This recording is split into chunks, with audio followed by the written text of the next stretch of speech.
Haleluya, puji Tuhan.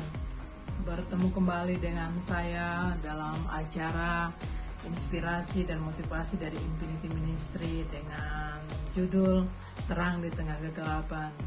Bapak Ibu Saudara yang dikasihi Tuhan, saya akan membaca kebenaran firman Tuhan yang terdapat dalam Injil Matius pasal yang kelima ayat yang ke-16. Demikian bunyi firman Tuhan. Demikianlah hendaknya terangmu bercahaya di depan orang, supaya mereka melihat perbuatanmu yang baik dan memuliakan Bapamu yang di surga. Bapak Ibu saudara Tuhan, saya akan memberikan judul kebenaran firman Tuhan, terang yang bercahaya. Dikatakan di sini di dalam Injil Matius pasal yang kelima ini, Bapak Ibu saudara Tuhan, hendaknya terangmu bercahaya di depan orang. Nah, di depan orang yang bagaimana?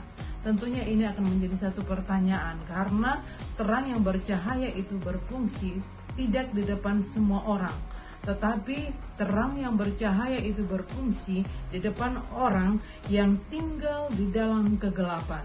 Karena hanya orang yang tinggal di dalam kegelapan yang memerlukan terang yang bercahaya, bukan terang yang redup.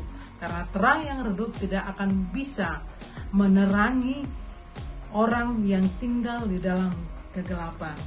Nah, saya dan saudara yang sudah percaya kepada Yesus, kita adalah terang. Dan Yesus sendiri di dalam Injil Yohanes 8 ayat yang ke-12 berkata, demikian bunyi firman Tuhan. Maka Yesus berkata pula kepada orang banyak, katanya, akulah terang dunia. Barang siapa mengikut aku, ia tidak akan berjalan dalam kegelapan, melainkan ia akan mempunyai terang hidup. Nah, Bapak Ibu saudara yang kasih Tuhan, bagaimana orang yang tinggal di dalam kegelapan itu? Orang yang tinggal dan hidup dalam kegelapan tentunya tidak bisa berbuat apa-apa dan tidak bisa melakukan apa-apa di sana. Nah, orang yang tinggal dan hidup dalam kegelapan juga menggambarkan orang yang hidup dan melakukan dosa. Mereka yang tidak mengenal jalan kebenaran.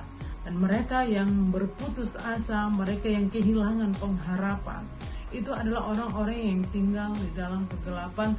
Dan kita sebagai terang yang bercahaya itu harus ada di sana, supaya menerangi hidup mereka. Dan setelah menerangi hidup mereka, membawa mereka keluar dari kegelapan itu. Dan setelah mereka keluar dari kegelapan, mereka akan melihat terang itu. Nah, saya dan saudara, supaya Bapa dipermuliakan dalam kehidupan mereka yang di dalam kegelapan, tentunya harus memperlihatkan perbuatan-perbuatan yang baik. Nah, perbuatan-perbuatan yang baik seperti apa yang bisa mempermuliakan Bapa di surga? Yaitu lewat karakter, kepribadian, tindakan saya dan saudara sebagai terang yang bercahaya itu. Supaya orang yang tadinya tinggal dalam kegelapan itu supaya mengenal dan tahu siapa itu terang itu. Dan lewat hidup kita, perbuatan kita, tindakan kita, bagaimana sikap kita kepada orang-orang yang tinggal dan hidup dalam kegelapan tadi, yang hidup di dalam dosa itu, membawa mereka keluar dari kehidupan yang berdosa itu, sehingga hidup mereka hidup dalam kehidupan, hidup dalam terang, hidup dalam terang yang bercahaya itu. Nah, kita harus memperkenalkan lewat perbuatan kita, yaitu Yesus. Yesus, perbuatan seperti apa? Yaitu perbuatan baik.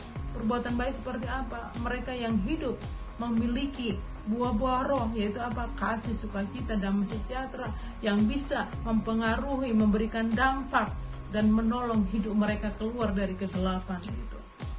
Nah, itulah fungsinya saya dan saudara menjadi terang yang bercahaya, membawa mereka hidup, membawa mereka keluar dari kegelapan itu, sehingga mereka bisa menemukan jalan kebenaran itu Yesus sendiri, sehingga terjadi pertobatan jiwa-jiwa, terjadi keselamatan di sana.